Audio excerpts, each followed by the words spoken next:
Ga i just checio dylwn ni di wneud, oes gan bawb sy'n yma gymyn ar ei gyfer? Oes? Iawn, just wneud siŵr bod hynny'n iawn. Diolch fawr. Be dwi'n mynd i wneud, yn thema ni mewn gwirionedd ar gyfer bora yma, ydy pan mae Iesu Grist yn gofyn wrth y wraig o Samaria, rho i mi beth i'w yfed. Rho i mi beth i'w yfed. Mi nhw'n edrych ar hwnnw yn y man, ac efallai bod o'n mynd i newid dipyn bach ar y ffordd eich edrych ar y darlleniad yma o'r blaen. Felly dwi'n mynd i ddarllen y darn cyntaf darlleniad, ac yna mi fydd Marc yn dod i fyny mewn ffordd, mae yna and by the way yn digwydd yn y darlleniad. So mi wneith Marc wneud by the way, ac wedyn dwi hefyd am i Buddug ddod i fyny i ddarllen emyn mawl Mair, y Magnificant. Ac pan ydych chi'n gwrando ar y Magnificant, efallai fysa'n syniad i ni gael llygyd a'i chymryd hi fwy fel Gweddi, oherwydd yma hi yn emyn sydd yn dyrchafu, ac yma hi yn emyn sydd yn troi popeth wyneb i weired. Felly dwi'n darllen o Ioan pennod 4, Iesu a'r wraig o Samaria. Pan ddeallodd Iesu fod y Phariseiaid wedi clywed ei fod yn ennill ac yn bedyddio mwy o ddisgyblion na Ioan, nad Iesu ei hun, ond ei ddisgyblion fyddai'n bedyddio. Gadawodd Jwdea ac aeth yn ôl i Galilea, ac yr oedd yn rhaid iddo fynd trwy Samaria. Felly daeth i dref yn Samaria o'r enw Sychar, yn agos i'r darn tir a roddodd Jacob i'w fab Joseph. Yno, yr oedd ffynnon Jacob. A chan fod Iesu wedi blino ar ôl ei daith, eisteddodd i lawr wrth y ffynnon. Yr oedd i tua hanner dydd. Dyma wraig o Samaria yn dod yno i dynnu dŵr. Medda Iesu wrthi, rho i mi beth i'w yfed. Yr oedd ei ddisgyblion wedi mynd i'r dref i brynu bwyd, a dyma'r wraig o Samaria yn deud wrtho, sut yr wyt ti a tithau ni ddew yn gofyn am rhywbeth i'w yfed gen i fi a minnau'n wraig o Samaria. Wrth gwrs, ni bydd yr Iddewon yn rhannu'r un llestri ar Samaria. Atebodd Iesu hi, pe baent yn gwybod beth yw'r chodd Duw a phwy sy'n gofyn i ti, rhoi mi beth i'w yfed. Ti fyddai wedi gofyn iddo ef, a byddai ef wedi rhoi ti dŵr bywiol. Syr, medda'r wraig wrtho, nid oes gennyt dim i dynnu dŵr, ac y mae'r pydew ddofn. Yn digwydd bod yn ei darllen ynglyn â hyn, oedd y pydew tua 100 treidfedd, neu 33 metr. A mi oedd, chmod, ac oedd hi'n, wrth gwrs, oedd hi hefyd yn ffynnon, oedd hi'n ffynnon hanesyddol, oedd hi'n ffynnon, wrth gwrs, yn ffynnon Jacob, ac felly yn llawn hanes ac ystyr i'r Iddewon. Nid oes gennyt ddim i dynnu dŵr, ac mae'r pydew ddofn. O ble felly y mae gennyt y dŵr bywiol yma? A wyt ti'n fwy na Jacob ei tad ni a roddodd y pydew i ni, ac yfodd ohono ef ei hun a'i feibion a'i anifeiliad? Atebodd Iesu hi, bydd pawb sy'n yfed o'r dŵr hwn yn profi syched eto. Ond pwy bynnag sy'n yfed o'r dŵr a rodda fi iddo, ni bydd arno syched byth. Bydd y dŵr a rodda fi iddo yn troi yn ffynnon o ddŵr o'i fewn yn ffrydio i fywyd tragwyddol. Syr, medda'r wraig wrtho, rho'r dŵr hwn i mi, i'n cadw rhag sychedu a dal i ddod yma i dynnu dŵr. Dywedodd Iesu wrthi, dos adra, galw dŵr a thyrd yn ôl yma. Nid oes gen i ddŵr, atebodd y wraig. Medda Iesu wrthi, dywedais y gwir wrth dweud nid oes gen i ddŵr, oherwydd fe gyfais 5 wyr, ac nid gŵr i ti o'r dyn sy'n gen i ty nawr. Rwyt wedi dweud y gwir am hyn. Syr, medda'r wraig wrtho, rwy'n gweld y fod ti'n broffwyd. Yr oedd ein hynafiaid yn goli ac mae yna sôn o fama, dwi'n mynd i adrodd hwn i gyd, ond mae yna sôn yn fama am ryw ddadl fach ddiwynyddol dibwys yn mynd ymlaen a trio cyfiawnhau yn mynd ymlaen. Ac yna Yn adnod 27, ar hyn, daeth ei ddisgyblion yn ôl. Yr oeddynt yn synnu ei fod yn siarad â wraig, ac eto ni ofynnodd neb. Beth wyt ti'n ei geisio, neu pam yr wyt ti'n siarad â hi? Gadawodd y wraig ei hystên, ac eith i ffwrdd i'r dref, ac meddai wrth y bobl yno. Dewch i weld dyn a dywedodd wrthyf, bopeth yr wyf wedi wneud. A yw'n bosib mai hwn yw'r Meseia. A Marc ni di ddod i ddarllen o adnod 39 ymlaen. Diolch i ti.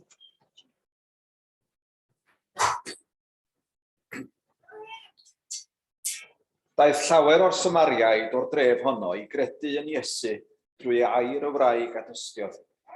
Dywedodd wrthyf bopeth yr wyf wedi ei wneud. Felly, pan daeth y Samariaid hyn ato ef, gofynasant iddo aros gyda hwy, ac fe arhosodd yno am 2 ddiwrnod. A daeth llawer mwy i gredu ynddo trwy ei air ei hun. Meddent wrth y wraig, nid trwy'r hyn a ddywedais ti yr ydym yn credu mwyaf, oherwydd yr ydym wedi ei glywed drosom ein hunain, ac fe wyddom mai hwn yn wir yw gwaredwr y byd.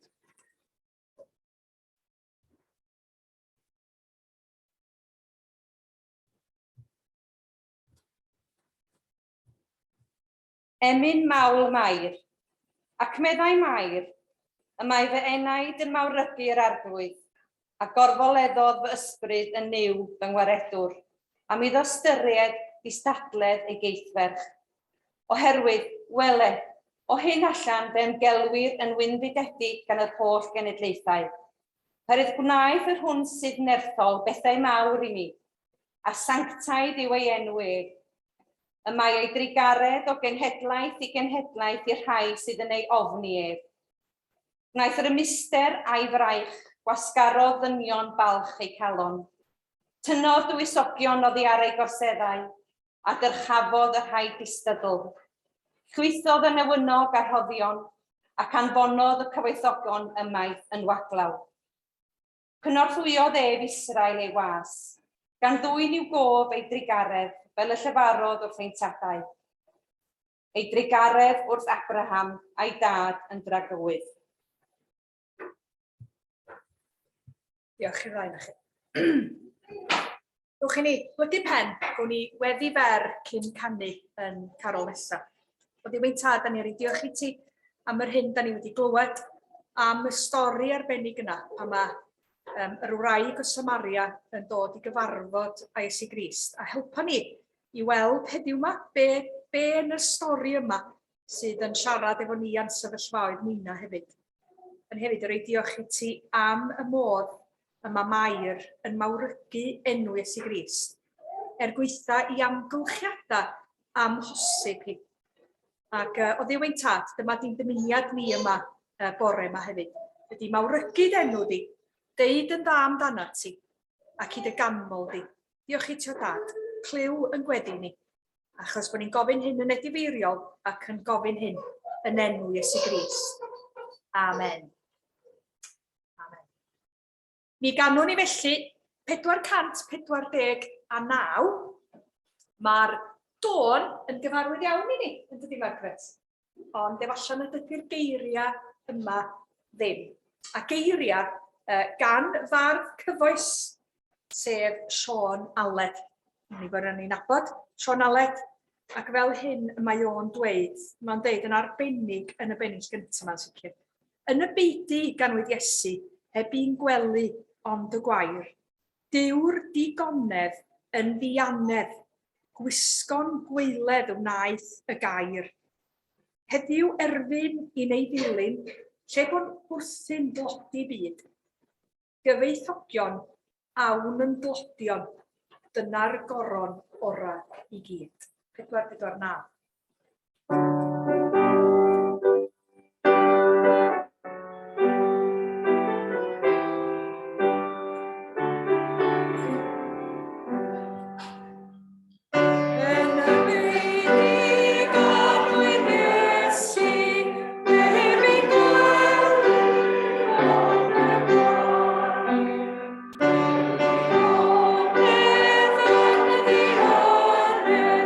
Please go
Felly dim ond rhyw chydig ar y darlleniad yma.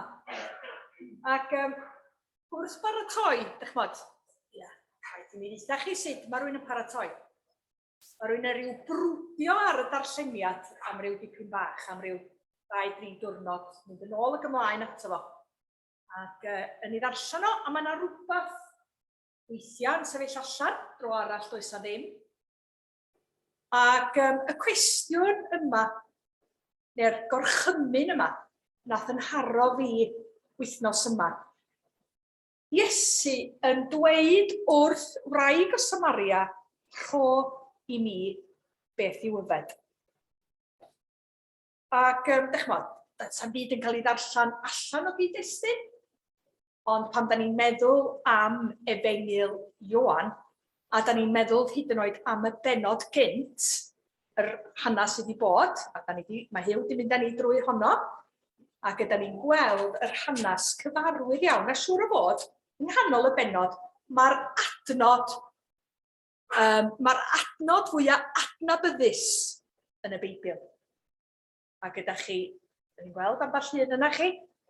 Gweld, yn siŵr, gweld Marc a gweld Huw ydw i, dim Huw PD, Huw y Fron, ne?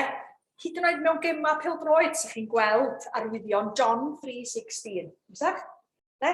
A'r adnod wrth gwrs ydy, bod tro dwi'n deud ti ryw mishmash gyfeithiadau. Do carodd Dduw y byd gymaint, nes iddo roi ei unig fab mwyn i bob un sy'n credu yn o ef, beidio mynd i ddistryw, ond cael bywyd tragwyddol. Dwi'n siŵr hefyd mae Cori yn dod o Tennessee, pan mae'n siarad Cymraeg, sy'n meddwl bod o'n dod o Gaernarfon. Ond dwi'n siŵr hyd yn oed pan mae hi'n American football, mi fydd hi heno yma, am 6:00 yn ôl pob sôn, dwi'n siŵr bod nhw hefyd yn John 3:16 mewn gema American football. Ond dwch i ni reid o'n i gyd-destun a pan bod fi wedi sôn, yno mae Iesu'n cyfarfod â Nicodemus. Ac yma'r gwrthgyferbyniad yma rhwng Nicodemus a'r wraig o Samaria yn anhygoel. Ond tydi Iesu ddim yn gofyn am ddim byd gan Nicodemus. Ac a deud y gwir, mae o jyst yn deud wrtho fo, Nicodemus, mae'r rhaid i ti gael dy ail-eni. Ac dwi wastad yn rhyfeddu, dwi'n sbio ar Robin yn y cefn. A mae Nicodemus yn ŵr galluog, a mae'n dweud, mynd yn ôl i groth fy mam? O, dych chi ddychmygu. Fysa Robin yn gweithio i ffordd, dwi'n gwybod Robin, mae Robin yn really embarrassed. Really embarrassed. Sorry, Robin. Sorry. Na, dyna ni. Ac ydyn ni'n gweld y ffynnon hanesyddol yma. Ond yr hyn sy'n anhygoel ydy y gwrthgyferbyniad, sef dynes tro yma, nid dyn, un sydd yn cydnabod ei phechod ac un sydd yn teimlo i'r byw, yn teimlo'n fach, yn teimlo yn annigonol, nid un cyfiawn ac yn athro y gyfraith. Mae hi yn Samariad, nid yn Iddew. Mae hi ar ymylon cymdeithas. Da ni'n gwybod hynny, mae'n mynd i'n ôl dŵr am hanner dydd. Nid yn arwain y gymuned, yn arwain y gymdeithas fel un o athrawon y gyfraith. Ond, mae Iesu yn gweld bod ganddi hi rhywbeth y mae o eisiau. Mae o'n gofyn ganddi hi. Rho i mi beth i'w yfed. Rho i mi beth i'w yfed.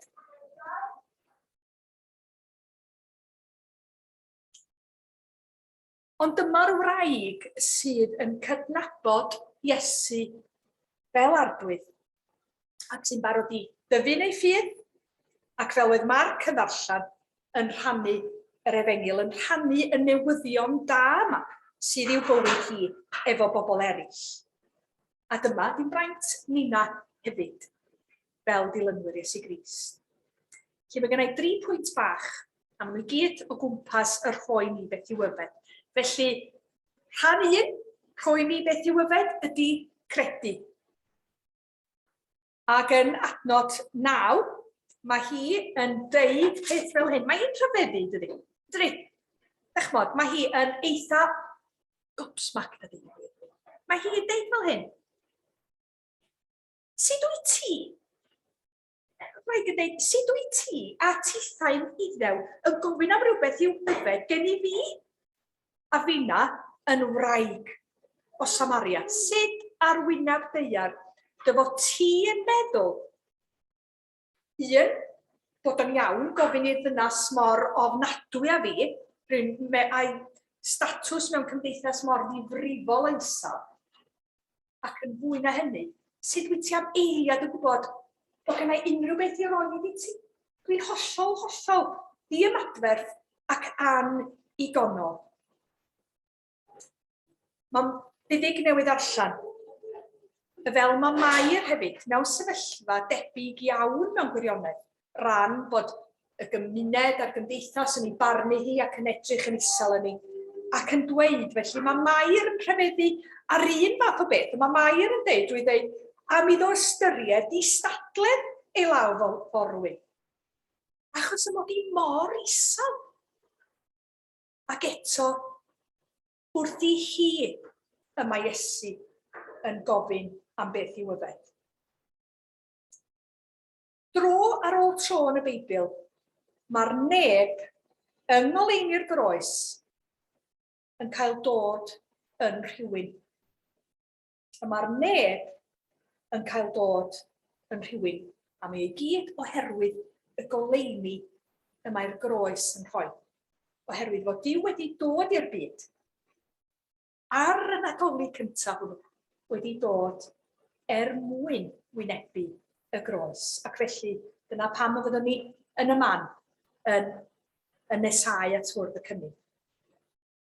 Mae'r balch yn dod y neb. Ac o bryd y byddai wraig o Samaria wedi disgrifio ei bywyd fel bywyd heddychlon, hawdd, neis, braf, mae hi yn cael ei ffortreadu yn aml iawn, ond dwi di ama hynny. Gyda llaw, dwi di ama hynny troma wrth allan hwn. Mae'n cael ei ffortreadu'n aml fel gwraig liwgar. Ond, da ni'n cael dim manylion pam ei bod hi wedi cael 5 gŵr. A ddaru ni, ddechmod, da ni ddim yn siŵr. Be ddigwyddodd? A'i gwraig weddw oedd hi? A'i gwraig oedd hi wedi cael ei wasgaru gan ei gŵr? Ac yn y dydd sydd ohoni, ac fel mae cymdeithas yn effro i broblemau sy'n gallu digwydd mewn cartrefi, a'i gwraig oedd yn cael ei chamdrin oedd hi? Neu a'i gwraig yn syml iawn oedd wedi cael ei gwrthod oedd hi? Yr unig beth da ni'n gwybod amdani hi ydy nad oedd hi ddim mewn lle da iawn. A da ni'n gwybod hynny'n syml iawn oherwydd bod ti'n mynd i dynnu dŵr am hanner dydd. Ac, dechmod, mae'n deud lot yn dydi bod diwinyddion bod nina wedi dod i ganlyniad. Mae rhyw dipyn bach o ddynas oedd hon. Dyna, da ni wedi dod i'r canlyniad felly. Does na ddim byd yn deud hynny amdani hi. Ond yr hyn ydym ni yn gwybod ydy bod ei disgwyliadau hi yn isel, ei disgwyliadau hi o'r gymuned, ei disgwyliadau hi hefyd o athro Iddewig. Ond dyma'r un sy'n trawsffurfio ei bywyd hi. Mi fentra i ddeud mae disgwyliad isa hi wedi disgwyliad hi ohoni hi ei hun. Doedd hi ddim yn licio hi ei hun. Ac felly mae'r athro Iddewig yma yn wahanol i'r gweddill. Mae o'n trawsffurfio ei bywyd hi ac mae o'n ei rhyddhau hi. Ac mae o'n cael ei rhyddhau hi mewn cenhadaeth i ddweud am y newyddion da wrth eraill. Rwan ta, dwi'n mynd i ddod ymlaen rwan i ddeud felly, drwy gredu felly, dwi wedi deud dyma ni. So, dod i gredu. Da ni'n clywed yn y benod cynt be mae dod i gredu yn ei olygu. Ac mae o'n deud yn syml felly, mae o'n deud yn syml iawn am ailenni. Mae o'n dweud felly ar ddod i benderfyniad dros ni'n hunan. Ac mae o hefyd, mae'r dod i gredu yn gwbl ganolog i'r Efengyl. Bythefnos yn ôl oedd Geraint Tudur yma. Oedd ei chwip o bregath. Ac oedd o'n sôn yn dweud am sicrhad ffydd felly. Am ddod i adnabod felly. Am adnabyddiaeth. Nid am ddogma, nid am athrawiaeth, nid am ddiwylliant, ond am sicrwydd credu. Ac felly, pam da ni'n credu, da ni yn ymateb ac ydyn ni'n gweithredu. Nid statws ydy credu, oherwydd da ni'n gweld hynny'n glir iawn, dydan, yn Nicodemus. Nid statws ydy credu, yn union fel mae Iesu ei hun yn dod. Da ni'n dod i adnabod o, da ni'n dod i adnabod Duw drwy'n herbwydd Iesu Grist. Ac mae o'n gofyn am ymrwymiad gyda ni, am commitment llwyr. A commitment i gael yn newid, i gael yn trawsffurfio. Ac yna, wrth gredu hefyd, ac yn ail, pa mae Iesu yn deud rho i mi beth yw yfed, y mae'r wraig yn derbyn y fendith y mae Iesu'n cynnig iddi. Mae yna derm dwi wedi bod yn edrych lot am yn ystod yr flwyddyn dwytha yma. Ac y term ydy White Saviour Syndrome. Dwi'n gwybod sôn am hwnnw rioed? Naddo? Naddo? White Saviour Syndrome. Mae Huw yn crigo bod fi'n mynd i sôn am hynny a dweud i gwir. Sef y teimlad yna, dach chmod, bod ni'n gwneud dros eraill. Mewn gwirionedd bod yn gwneud ni dros eraill mewn ffordd yn lleddfu dipyn bach ar yn cydwybod ni. Ac yn bod ni efalla yn gallu bod yn eitha, heb bod ni'n hyd yn oed yn ymwybodol o'r peth, yn bod ni'n gallu bod yn eitha anwybodus, neu bod ni hyd yn oed yn gallu bod yn heirsig. Nid bod ni'n bwriadu hynny o gwbl, ond bod ni'n rhoi i'r hen bethau bach na sydd yn llai ffodus na ni yn hunan. Be mae Iesu'n neud pan mae'n cyfarfod wraig yma, diolch yn deud, bechod, ti'n dlawd, sa'n neb licio chdi, mae'n arwan a chdi, dde. Mae o'n gofyn ganddi. Rhoi mi beth yw yfed. Mae gen ti rhywbeth ydw i isio. A dwi'n meddwl bod hwnna'n chwalu yn ffordd ni o ymateb hefyd. Mae hwnna o fewn cylch cymorth grisogol byddi yma yn beth mawr felly. Nid da ni'n casglu arian i'r hen bethau bach clawd yna yn Affrica. Be sy'n gynno ni? Be sy'n gan Affrica i gynnig i ni? A fedrai mond deud y newyddion erchyll na go ni ganol yr wythnos am yr dingi aflan yna yn suddo yn trio croesi'r sianel. Pam na newn ni fel gwlad ofyn, pam na newn ni na hefyd deud, rhoi mi beth yw yfed. Yn y gwch yna, mae yna bobl broffesiynol, pobl oedd yn barod i weithio, pobl oedd yn barod i fynd yr ail filltir, pobl yma'n cymunedau ni i angen, ond na. Roswch chi aros yn Ffrainc a dweud y gwir, sa well, sa chi di aros yn eich gwledydd eich hunan. Nhw'n ni'n cydnabod yr rhyfeloedd, ella da ni wedi bod yn rhan ohonyn nhw. Rhoi mi beth yw yfed.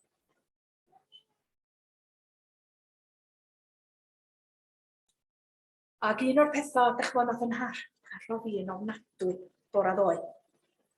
Yn y lle fwyaf diogel fedrwch chi fod wrth y sinc. Ac yn clywed yr text yma oedd wedi mynd yn ôl ac ymlaen. A'r text oedd y ferch ifanc yma yn y cwch yn rannu efo'i chariad. Chariad i wedi cyrraedd ac wedi cael lloches yn y wlad yma. Ac wedi bod i ddod fel surprise. A mi nath o'n haro fi de. Enw'r ferch yn 24 oed Miriam. De? Choi mi beth yw yfed. Mae gen ti rhywbeth i'w gynnig i fi. Dwi ddim yn mynd i ddeud, dwi angen dy helpu di. Mae gen ti rhywbeth i reid i fina hefyd. Derbyn y fendith. Achos dyna ydy teyrnas Dduw. Da chi gyd yn gwybod gwyn neu byd y rhai sy'n glodion yn yr ysbryd. So ni'n deud bod ni'n glawd oherwydd eiddynt hwy i'w teyrnas nefoedd. Dwi ddim yn dod yn gwneud, dwi'n sorted a dwi'n gwybod bob dim. Dwi yn glawd. Dwi mewn angen. Buddig ti wedi darllen gwasgarodd yr rhai balch eu calon. Tynod dywysogion o ddar eu gorseddau. Un fel hyn ydym Duw ni. Ac ar gychwyn yr Adfent, dewch chi nenesau am fo yn reality. Bywyd yn byd ni heddiw. Y newyddion ni heddiw yma. Yr amgylchiadau yma'r byd yn byw ynddo fo heddiw. Gwyneu byd y rhai sy'n glodion yn yr ysbryd, oherwydd eiddynt hwy i'w teyrnas nefoedd. Mae'r arglwydd yn adnabod ni, ac mae o yn gwybod beth i angen pob un ohono ni. Ac yn ola, rho i mi beth yw yfed. A dyma'r cyhoeddi. Yma'r wraig yn gadael ei ystên. Ac yma hi, mae'n sydyn. Mae hi'n gadael o wrth y pydew. Achos dydy yw angen o ddydd i ddydd hi ddim yn ei llethu hi ddim mwy. Achos mae hi wedi cael rhyddhad. Mae hi'n cael edrych tu hwnt i'r gofid a'r poen. A dim bod ni'n bychanu hynny. Achos mi oedd o'n arswydus yr hyn oedd hi'n mynd drwyddo fo. Ac ydyn ni'n gweld cenhadaeth. Be sy'n yn dal ni yn ôl? Rhag gadael yn y stên nina hefyd, a mynd a dweud a chyhoeddi. Yn ansicrwydd ni neu nefusrwydd ni, dwi'n yn gwybod. Efallai yn dymuniad dwfn ni i fod yn cael derbyniad bob tro ydyn ni'n rhannu. Ond yn syml iawn, da nina hefyd yn cael yn galw i adael yn hystên ac i fynd ac i gyhoeddi. Ac efallai pwy a wyr, dych da ni'n meddwl, wneith na rhywun arall y tro. Mi wneith na rhywun arall yna, neu'r rhannu hynny. Meddwl fwy nag erioed bod yn cenhadaeth ni llawer iawn fwy un am un, na disgwyl i bobl ddod ato ni, a ffordd da ni'n rhannu ac yn cysuro. O'n i'n licio, o'n i'n darllen un esboniad. O'n i'n licio'r comment bach yma, gwrandwch ar hwn, dwi wedi gyfeithu fo. Tro nesaf ti angen bwcad, paid a prynu un yn y siop. O'n i'n meddwl ar ôl Black Friday, paid a prynu'n ar Amazon neu Tesco, ond cura ar ddrws y gymydog a gofyn i gymenthyg un. Paid a meddwl bod bob dim yn dy fywyd i'n sorted a na dy le di di'r wneud a gwneud dros eraill. A rwan wrth fwrdd y cymun, rhoi mi beth yw yfed. Rhoi, a mae yna dipyn bach o twist yn fama. Mae'r un sydd wedi gofyn hynny wrth y wraig o Samaria, o fewn byr o dro, yn rhoi ei hun yn llwyr. Mae'r un sy'n gofyn y cwestiwn yn rhoi ei hun yn llwyr, yn ifydd, hyd anga. Yn rhoi ei hun yn aberth dros eraill, yn rhoi ei hun yn aberth dros y wraig o Samaria, pwy a wyr, maes o law, bod Nicodemus hefyd wedi cael ei aileni, a'i fod yn rhoi ei hun dros Nicodemus. Ond mae o wedi rhoi ei hun drosta chi a fi yma bore yma hefyd. Ac efallai chwch eitha bore yma'n gofyn i chi eich hunan. Sut wyt ti Arglwydd yn gofyn gen i? Dwi'n anigonol. Mae'n rhaid fod na roi gwell, rhoi fwy cyfiawn. Mae rhaid bod na rhywun fwy caredig na fi, fwy heiddiannol na fi. Na, beth sy'n gofyn i ti bore yma? Rho i mi beth i'w yfed. Mae'r gwahoddiad wrth fwrdd y cymun, a dwi'n mynd i ddarllen y gwahoddiad. Ac yna dwi'n mynd i ofyn i Huw ddod ymlaen i weddio. Ond mae'r gwahoddiad yn hyfryd iawn, dychmod, yn llyfr Gwasanaethau. Ac fel hyn mae o'n darllen. Wrth gwrs, mae'r sacrament, a mae'r gwahoddiad i bawb. Unrhyw un sy'n deud, dwi'n caru'r Arglwydd Iesu Grist. Ac mae o'n dweud fel hyn, dewch at fwrdd yr Arglwydd, nid am eich bod yn gryf, ond am eich bod yn wan. Dewch nid am fod dim daioni ynoch yn rhoi hawl i chi ddod, ond am fod arnoch angen sigaredd a gras. Dewch nid am eich bod yn caru'r Arglwydd ddigon, ond am yr hoffech chi garu'n fwy. Dewch am iddo eich caru a'r rhoi ei hun drosoch. Dewch i dderbyn y bara'r gwyn yn arwyddion o addewid o ras ein Arglwydd Iesu Grist, a chariad Duw a chymdeithas yr ysbryd glân. Dewch bawb a chymerwch ffiol i achawdwriaeth. A dewch i ni felly. Diolch am yr elfennau yma sydd wedi i paratoi ar ein cyfer. Wedi ysgrifennu.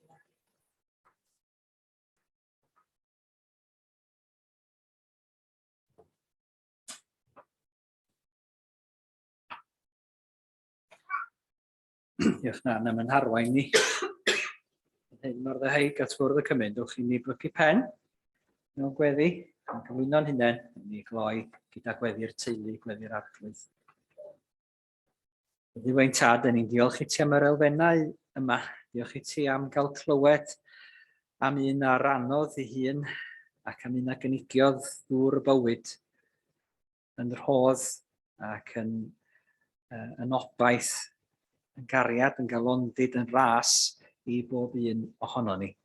Ni'n diolch i ti, Arglwydd, am y newyddion da sydd yma yn cael ei rannu gyda gwraig oedd yn cael ei gweld mewn goleuni gwael Arglwydd, a bywyd wedi bod yn angharedig wrthi hi. Ni'n diolch i ti, Arglwydd, dy fod ti'n ei charu hithen, yn caru ninau, yn yr un modd. Diolch i ti, Arglwydd, am garu'r byd gymaint. Bawb sydd ynddo fo, greadigaeth yn gyfan, gymaint nes roi dinig fab mewn cariad. Beth gorau oedd gennyt ti'w roi, wedi'w roi yn aberth trosom ninnau.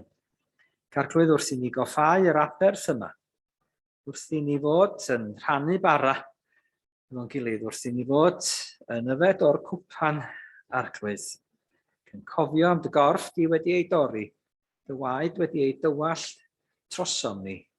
Ni'n gofyn i ti'n huno ni yn dy gorff, yn gofyn i ti beri bod dy gariad i dy hun, dy ras i dy hun yn llifo trwom ni Arglwydd, ac yn codi ninau i fyny, ac yn gwneud ninau'n ddefnyddiol yn dolwg. Dduw ein tad, ni'n diolch i ti am gael yn atgoffa y bore yma, newyddion sydd wedi bod drwy'r wythnos, o'r pethau sydd yn digwydd yn byd ni, o amrywiolion eto ar yr aflwydd Covid, o bobl yn mentro i bywydau oherwydd bod nhw'n cael eu gwthio i wneud hynny Arglwydd. I ddod i geisio diogelwch a heddwch a lle gwell i fod. A dyn ni'n cyflwyno'n byd toredig i chdi. Gan ofyn i chdi'n helpu ni'n yr Adfent yma, i sylweddoli yng nghanol byd anghennus, lle llefydd digon tywyll, yng nghanol anobaith, yng nghanol bywyd bob dydd, dy fod ti'n torri drwad, a dy fod ti'n rhannu â ni obaith bywiol, y dŵr bywiol yma, sydd yn bywyd i ni yn wir. Arglwydd, cynorthwya ni, felly, i aros yn dy gariad, i nesau ata ti fwy, ac i fod yn cael yn clymu'n un yno ti, nid yn unig yma, ond gyda phawb sydd yn deglwys ac ar y ddaear ac yn y nef, ac yr wyt ti yn barod i'w croesawu atat dy hun arglwydd. Mwyn denw, da ni'n gofyn y cyfan ac yn gofyn i ti'n helpu ni rannu hefo'n gilydd y patrwm yna o weddi roddais ti yn weddi'r arglwydd, a chofio wrth i ni wneud, nid yn unig amdano ni, ond am yr ein bara a'r ein dyledion yna, ac am yr eraill sydd o'n cwmpas ni arglwydd. O'n i'n un yno ti. Ddwch i ni rannu. Ein tad, yr hwn wyt yn y newydd, pan teiriau'r denw, neled y deyrnas, neled dewyllus, neges yn y nef, felly ar y ddaear hefyd. Yr o'i ni heddiw ein bara bynyddiol, a maddau ni yn dledion, fel mae ddiw ni nai yn dledwyr, ac nac arwain ni brofedigaeth, eithir gwared ni rhag drwg, can ei seiddo ti'r deyrnas, a nerth a'r gogoniant yn oes oesoedd. Amen.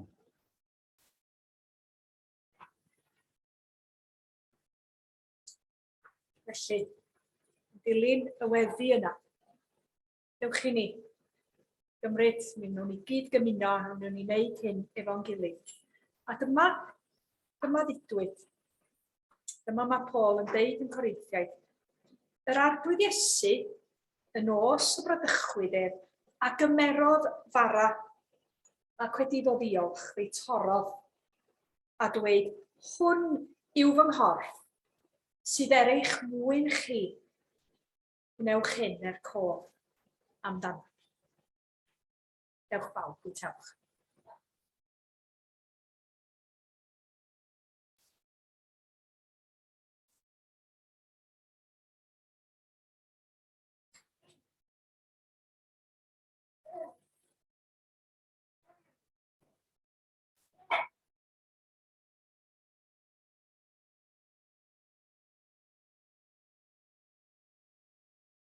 Ar un modd hefyd, fe gymerodd y cwpan ar ôl swper, gan ddweud, y cwpan hwn yw'r cyfamod newydd yn fy ngwaed. Wnewch chi'n fod tro yr yfwch cof amdano.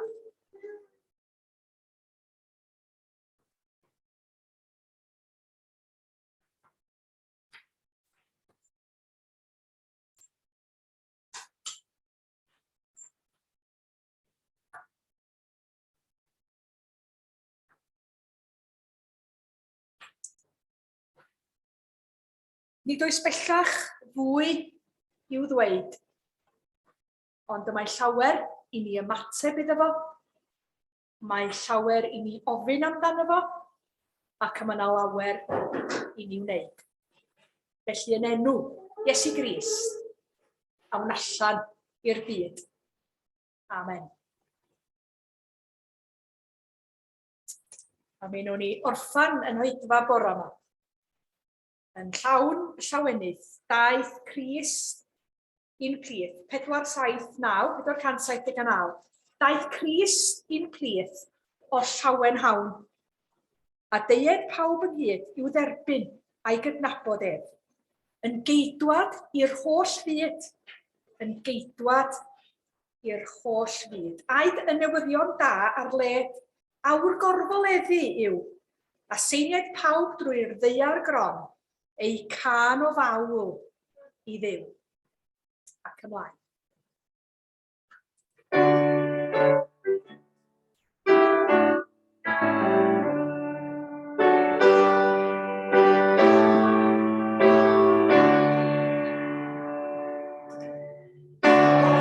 Christ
dwi'n ymuno i ddeud y gras efo'n gilydd adra ag yma. Gras ein harglwydd Iesu Grist, a chariad Duw, a chymdeithas yr ysbryd glân, a fyddo gyda ni oll o'r awr hon, i byth. Amen.